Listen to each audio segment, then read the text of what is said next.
Welcome back, everyone, to the Deep Dive. Today, get ready because we are tackling a really huge one. We're diving deep into Fyodor Dostoevsky's his incredible 1866 novel, Crime and Punishment. Now, this isn't just any classic. It's widely seen as his first real masterpiece, a profound psychological journey.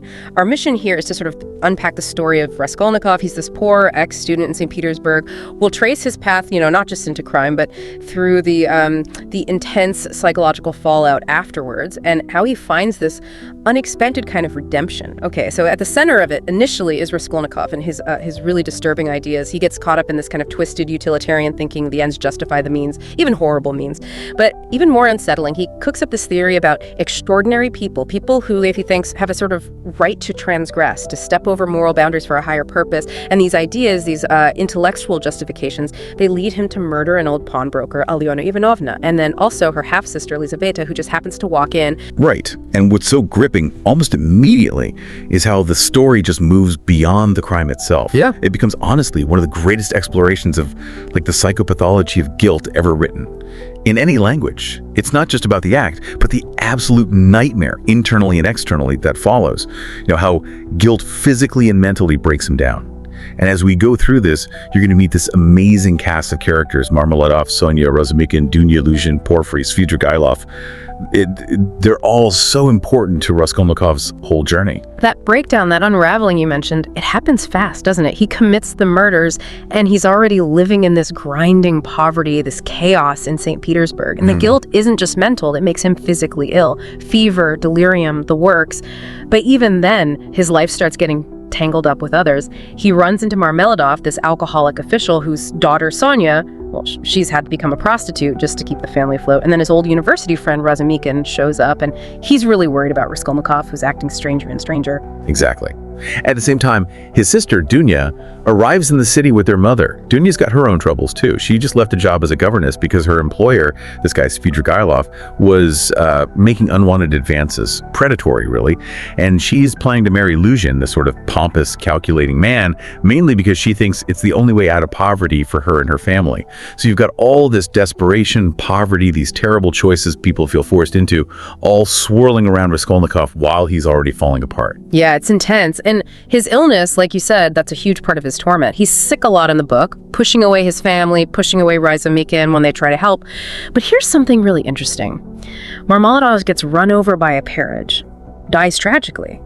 And Raskolnikov, even in his own terrible state, he actually gives Sonia and the family basically all his money for the funeral. How does that fit, this moment of compassion from the guy who just committed this cold-blooded murder? It sort of hints at the struggle inside him, maybe undermining his own theories. That's such a key moment. It really suggests that, underneath the theory, underneath the crime, there's still some basic human empathy there, a complete contradiction to his extraordinary man idea. And then the story just masterfully starts tightening the screws. Suspicion grows. He tells Dunya she absolutely cannot marry Luzhin, and Luzhin proves him right, actually, by being completely offensive, so Dunya breaks it off anyway.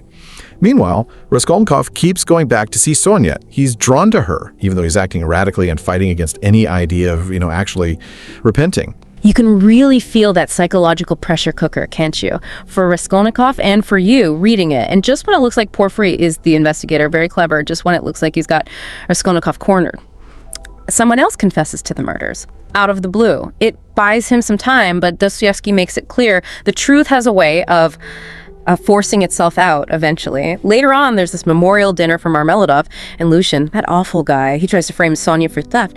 But Raskolnikov steps in, he exposes Luzhin's lie, and it's right after that whole confrontation that he finally breaks down and confesses everything to Sonia. And what's really chilling there is that Svidrigailov, Dunya's creepy former employer, he's lurking nearby and overhears the whole confession. So then he tries to use this information, this terrible secret, to basically blackmail Dunya, to force her to be with him. But Dunya is strong.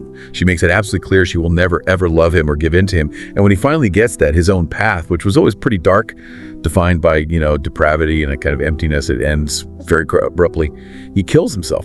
It's such a stark contrast to Raskolnikov's struggle, isn't it? Shows different ways people deal or fail to deal with their own moral emptiness. Right. So, eventually, the weight of it all, the suspicion, maybe Sonia's influence too, it leads Raskolnikov to turn himself in. He gets sentenced to 8 years, hard labor in Siberia. And through all of this, Sonia Marmeladov's daughter, she really becomes well, central. She's presented almost as this perfect symbol of Christian goodness, Unconditional love. She follows him all the way to Siberia, visits him constantly, even when, at first, he totally refuses to repent. He pushes her away, rejects her love, but she stays. It's quite something. It really is. Yeah. And back in St. Petersburg, life finds a way. Dunya, his sister, she eventually marries Razumikin. And Razumikin represents something important for Dostoevsky, I think. That idea of slow, steady, honest, hard work being the right way to live, not these grand, dangerous ideas. But for Raskolnikov himself, the real shift, the core of his transformation, happens later. In Siberia, he gets really sick again. And after this illness, he finally has this, epiphany. He realizes that happiness, it can't be achieved by some reason plan, like his murder scheme. It has to be earned through suffering.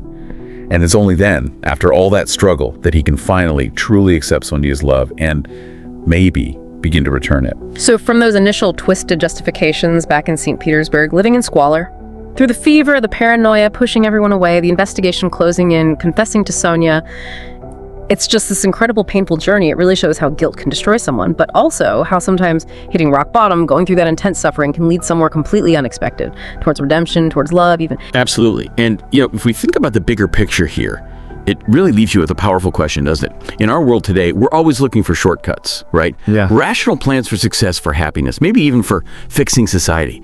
So what does a book like Crime and Punishment tell you today about the value, maybe the uncomfortable value, of things like suffering and empathy? Are those the actual paths to really understanding ourselves and finding maybe genuine happiness? Something to think about.